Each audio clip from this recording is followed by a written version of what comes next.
ସୁନ୍ଦର ସୁଶୋଭିତ କ୍ଷେତ୍ର ଆମ ଏ ପୃଥିବୀ ଅଧୁନା ପରିବେଶର ଦ୍ରୁତ ଅବକ୍ଷୟ ଯୋଗୁଁ ଉତ୍ତପ୍ତ ଗ୍ରହରେ ପରିଣତ ହେବାକୁ ଲାଗିଲାଣି।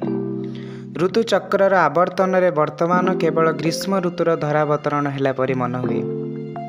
ସବୁ ସମୟରେ ତାପମାତ୍ରା ଅଧିକ ରହି ଗୁଳୁଗୁଳି ଗରମ ଅନୁଭୂତି ହୋଇଛି। ଆମେ କେତେ ଗରମ ସହ୍ୟ କରିପାରିବା?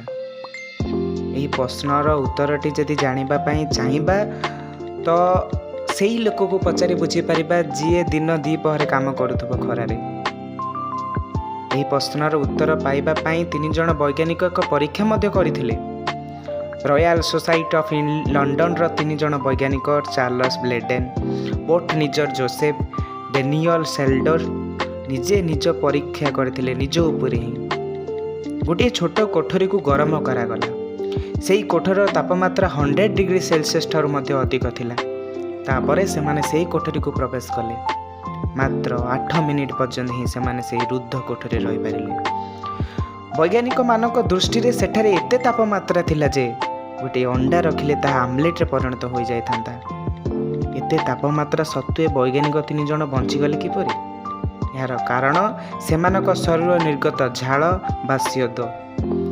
ଶରୀରକୁ ଥଣ୍ଡା ରଖି ଉତ୍ତାପ ନିୟନ୍ତ୍ରଣ କରୁଥିବା ସଂସ୍ଥାନଟି ସେମାନଙ୍କୁ ଅତ୍ୟଧିକ ଗରମରେ ମଧ୍ୟ ବଞ୍ଚାଇ ରଖିପାରିଲା।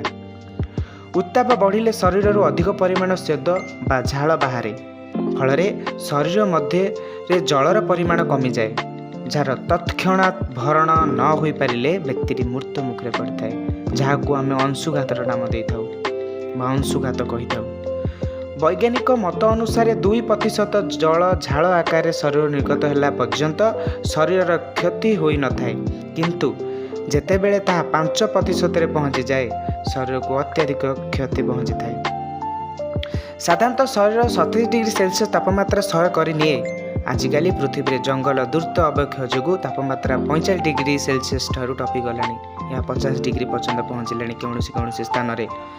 ଅଂଶୁଘାତ ହେଲେ ମୁଣ୍ଡ ବୁଲାଏ, ମାନସିକ ଅସନ୍ତୁଳନ ସୃଷ୍ଟି ହୁଏ, ଚିଡ଼ଚିଡ଼ା ଲାଗେ, ରକ୍ତ ପ୍ରବାହ ଗତି କମିଯାଏ।